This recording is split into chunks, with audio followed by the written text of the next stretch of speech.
Hey guys, Bob from Geisler's here talking to you about oysters. Oysters are a holiday favorite. You can have them year-round. They're especially popular during the Christmas season.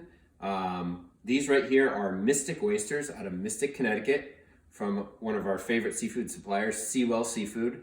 They do all of our swordfish and scallops that we get straight off the docks down there. Look for the Dayboat Fresh sticker.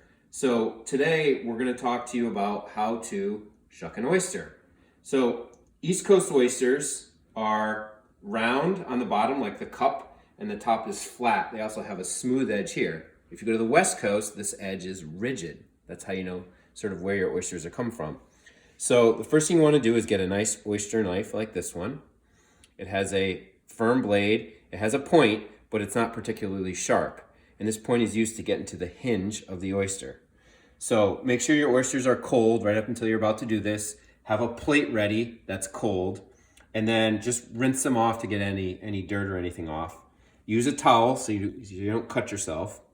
And then what you're going to want to do is find the hinge of the oyster and kind of work your knife in there, right? You want to try not to break the shell too much. And once you get it in there and kind of get it pried open like that, you can pull back, and you're going to take your knife and you're going to run it along the edge. And there's a muscle in there that you want to cut. So usually you can get it by going one side. Sometimes you need to come to the other side. And you can kind of feel it kind of click like it just did there. And then your shell comes off. Next thing you have to do is kind of cut the bottom muscle, right? So that it's freed up so you can just slug this baby back like that. And you'll know it's free if you're fancy like a restaurant. You know, you can kind of flip this thing over and make it look pretty,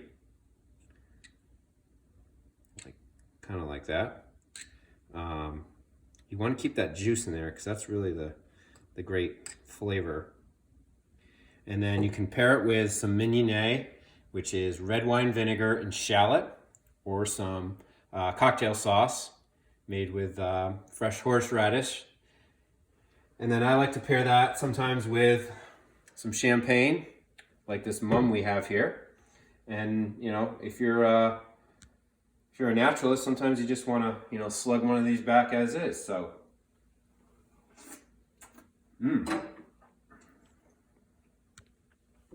delicious. Cheers, guys.